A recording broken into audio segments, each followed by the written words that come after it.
Buckle up, guys. Today we are going to witness a courtroom unlike any other.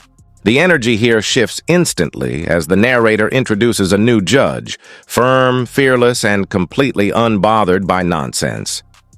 In just seconds, you can sense this isn't going to be one of those mild hearings. This is about real accountability. The setup is clean, the tone is bold, and you can feel something big brewing. It's not just another legal case. It's the story of control, respect, and the clash between order and chaos about to unfold. All right, this is Leah Chavez, 22T1470. Good morning. Good morning. All right. And then probation is here on this one. All right. Okay, probation, want to tell me what's going on with Mrs. Chavez? Yes, Ms. Chavez. Well, I'll tell you what I'm going to recommend, that we close it out unsuccessfully. Okay, so it looks like she did not submit to 26 UAs. Correct. She didn't get her treatment done. And she missed probation appointments. And she didn't report to sober living. Okay? And so you just want me to close it out with With jail. with jail. Yes. Okay? All right. And we have an agreement with the DA to revoke and close this unsuccessful with 60 days jail, and that's what Ms. Chavez would like to do today. 60 days with all of that. And this is the first? I believe it is. She's looking at up to 364 days of jail. She did not stay in communication with probation. She didn't do UH, which tells me she probably was under the influence. She didn't do any treatment. I mean, honestly, it usually takes at least 10 months to do the treatment that she was, actually more than 10 months. And she got level 2 and 86, which makes me think that this was not a first DUI. This was a 2022 case, so this one's been going on for a while. So the 22 case, we're now in 3 years later, and we're gonna give her 60 days when she had essentially almost 3 years to get this done. I would commit a DUI if I could only get 60 days and I didn't do anything. And I didn't know UAs and I did nothing. And then I didn't go to super, I did nothing. And potentially was drinking and having a good time for 3 years. But one good thing, she did complete her community service. She did that back. She did community service. She had level 2 and 86. My Community service was only 48 hours. You do community service in 48 hours, you're sweet. She didn't show up to probation, which is the easiest thing in the world to do. She didn't go to social living. She didn't do any treatment, and she didn't show up for a UA. And she gets 60 days? No, thank you. I'm not taking that. I do think jail is appropriate, but 60 days is not enough. Go back to the drawing table. Don't ask me about it. You can leave it open to me, or you come up with something better than 60 days. But when you do all of that, which means you essentially did nothing, no. And this is 3 years old? No. 6 days, not enough. Your Honor, there's 2 updates I'd like to give you on this case. The defendant did have 1 prior DUI from 2017. Oh, so first. Oh, no. And her BAC in the first one was .212. Also, she had 86 hours of UPS in this case. Yep, no. Y'all go back to the drawing board. I'm not doing some crazy back. We're on a second. And we didn't do nothing? Oh, no. Next, investigation. Have we figured something out? Yes, Your Honor, I've spoken with Ms. Graham and Ms. Chavez, and we've come to an agreement to revoke and close unsuccessful with 300 days jail. With who? 300 days. That works. The court is accepting your admission to your violation of probation. Court is closing out your case unsuccessfully with 300 days of jail. All right, guys, here's where you see what courtroom authority really looks like. The judge doesn't just speak. She commands. When probation recommends only 60 days for repeated violations, she cuts through the excuses like a blade. Her sharp disbelief, "I would commit a DUI if I could only get 60 days," sets the tone of zero tolerance. You can almost feel the room tighten as she refuses the lenient deal and demands real consequences. It's not anger, it's precision justice. Her decision to raise the sentence to 300 days shocks everyone, instantly proving that in this courtroom, accountability isn't negotiable. To do, Mr. Ward. Because you have a class 2 misdemeanor, so what do you want to do with that? How are you going to handle it? Are you going to represent yourself? Yeah, I'm represent myself now. Have you talked to the military about how this would impact you if you were convicted? Yes. Because it could end your career. You sure you don't want to get representation? Yeah, I get representation. That's right. Okay, because I'm looking at you, and the reason I'm saying this to you, sir, is because my father was an officer of the military, and he was over a lot of airmen, and things like this can get you in your military career if it goes the wrong way for you. So I think you should probably apply to the public defender's office at the very least and find out if you qualify. Okay? Why did they do this case too? 25F5162. I don't know. I gotta understand why the division didn't handle all of her DD cases and wrap them all in deferred. Your Honor, it's because they moved the case from the district court to here. That makes zero sense to me. Because Division 1 should have handled all of her DD cases. All of those cases that she got the deferred sentence on were DV cases, probably involving the same victim. So it makes zero sense that she had a public defender, probably in felony court, that didn't get this case wrapped in with the other cases. That makes zero sense to me. I'm not sure if she pled guilty. She did plead guilty. I don't know if it's a deferred sentence or not.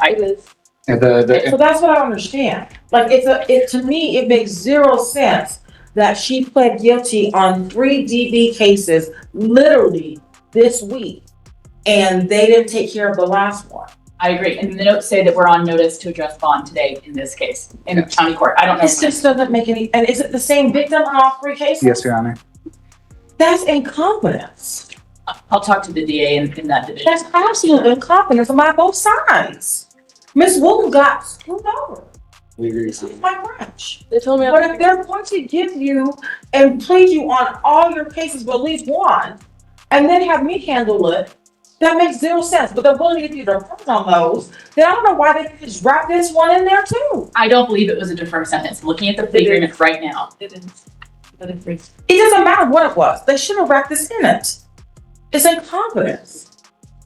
I'm giving you a PR bond because this is ridiculous. Thank you, Your Honor. Thank you. Because it's just dumb. I'm gonna keep it real honest with you. You are young, okay? I like the fact that you've got a job set up, and I like the fact that you're going to school. What I don't like is that you're driving. It is clear to me, and it should be crystal clear to you, that you don't have a driver's license. You take a bus, an Uber, or get a ride. But if you get another case, understand, you will stay in custody for a long time. I will find you don't talk. I'm talking. I will find you be in direct contempt of a court order, and I will bring you in on contempt charges, and you will stay in custody. Do you understand me? Here's where the balance of power meets empathy. The same judge who was fierce moments ago now shows a side built on fairness and understanding.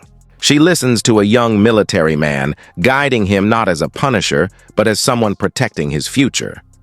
Then she tears into a broken system that failed another defendant, calling out incompetence in open court. Her tone is calm yet piercing, exposing errors with surgical clarity. And when she releases a young woman on a PR bond, you realize this isn't cruelty, it's integrity. She demands accountability, but she also defends justice when others fall. Conversations I need to have. My first with you, Mrs. Walker. Ms. Walker, you have to control yourself, okay? You cannot have these outbursts that you're having. I'm trying very much not to pay attention to you because I fear that if I pay attention to you, that I will draw attention to you that I don't want to draw, okay? The jury is watching. You need to control yourself, okay?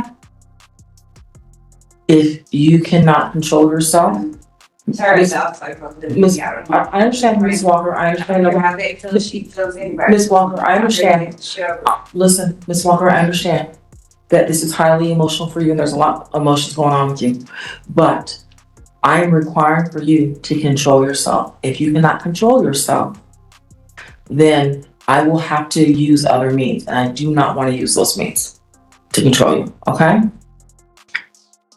So, you're gonna have to control yourself. All right. So, a couple of things I want to talk to you about before you take a lunch break. And before you go on a lunch break, it probably will be good for you to have a little lunch. Everybody have a seat. Let's have arguments. Yes, Your Honor. The people would be asking for the defendant to be remanded today for 60 days. Then we'd ask for 1 year of supervised probation with a mental health evaluation and substance abuse evaluation. We'd ask for the defendant to comply with recommendations from both evaluations. The defendant's behavior since the verdict over the last 15 minutes has been very concerning to the people. The defendant, I heard her say she said fuck, shit, goddamn 1,000 times. Not 1,000 times, but probably close to 100 times. She was yelling in the hallway. I asked counsel if they needed assistance with the deputy to help keep her under control. They said they didn't. She called the victim a bitch. She said, fuck that bitch. She also said, thank God my mom isn't here because I would have killed that bitch. The defendant's disrespect for this court and lack of remorse is concerning for the people. The victim is concerned for her own safety after this verdict. And so we'd also ask for a no contact order between the victim and the defendant. We are very concerned for the victim's safety and for the safety of this family. Okay. And then, what's her criminal?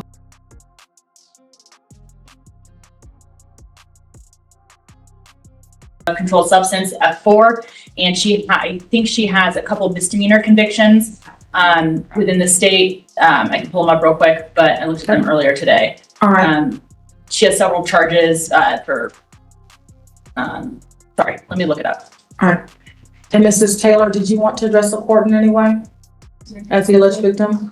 You can come on out. The deputies are here, so you're safe.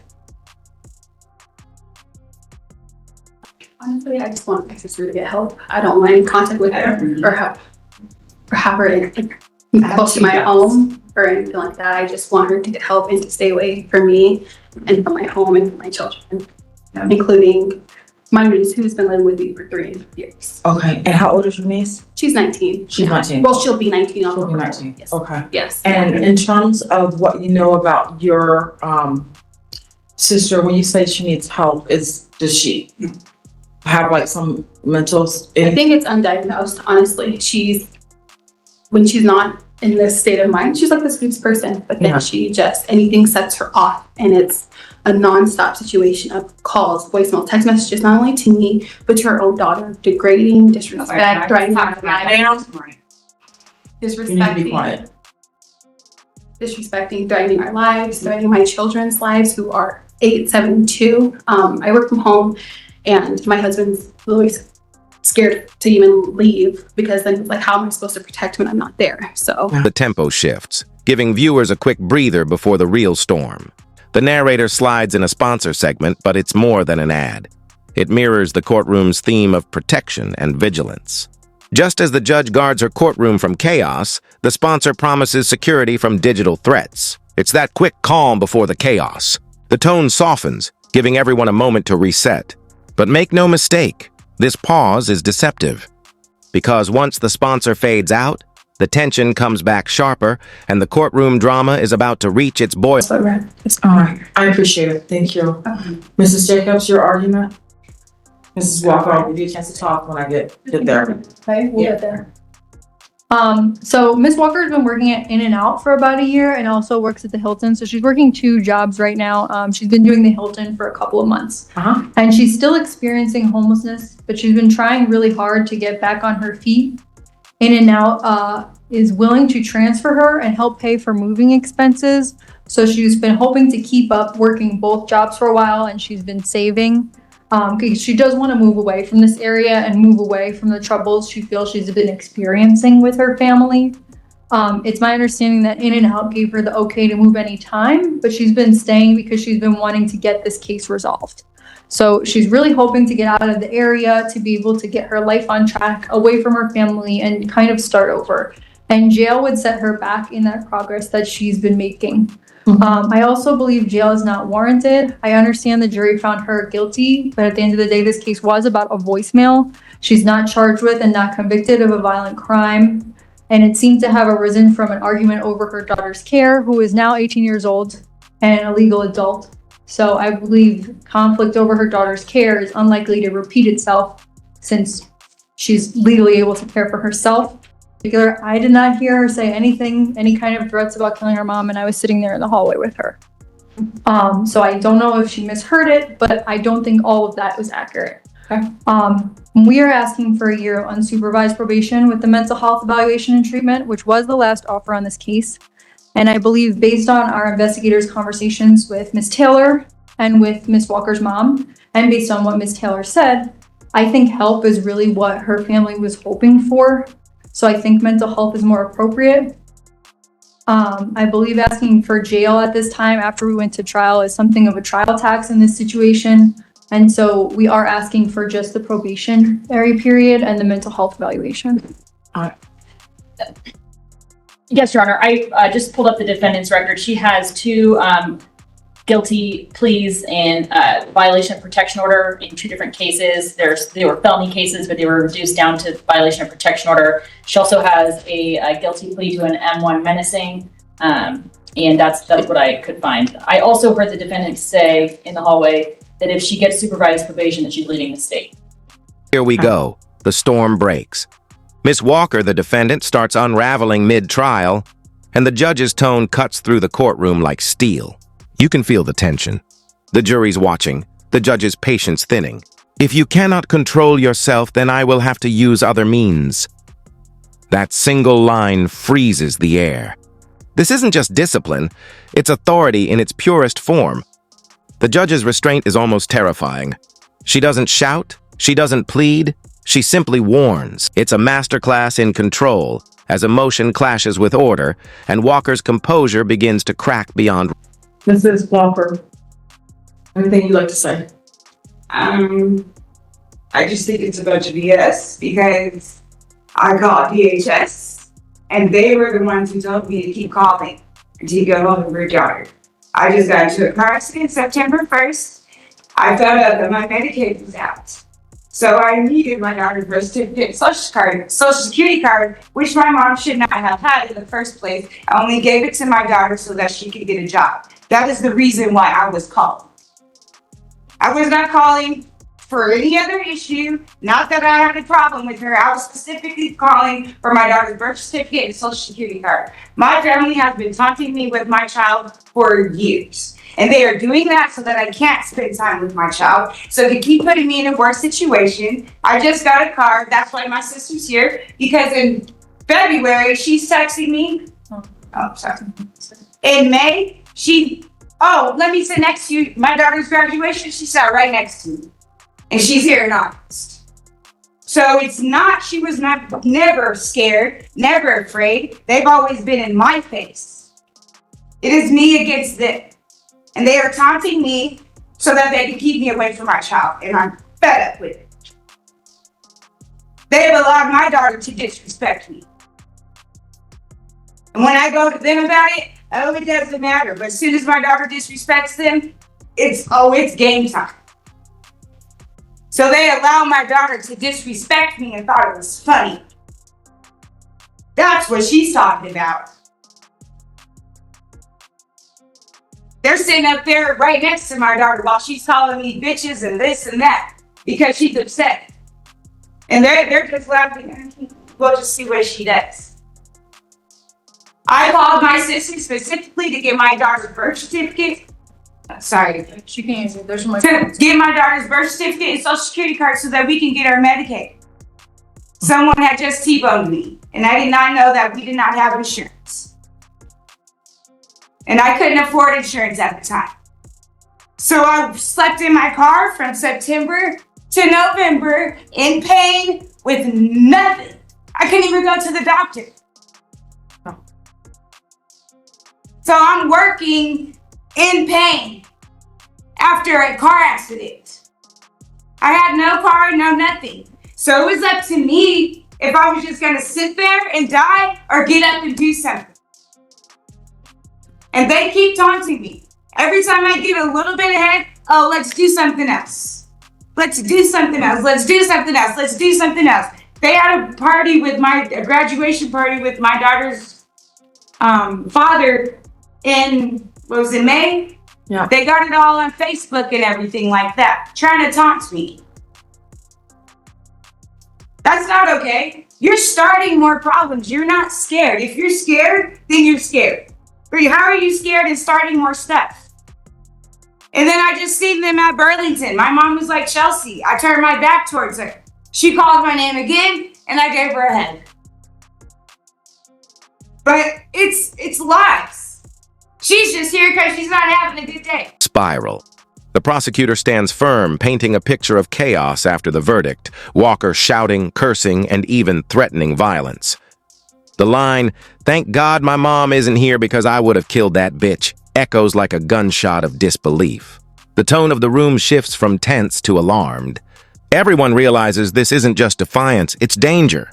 The prosecutor's calm delivery contrasts with the weight of his words, underscoring how volatile Walker's behavior has become. By the time he finishes, the court isn't debating guilt anymore. They're debating how much protection the public now needs from her.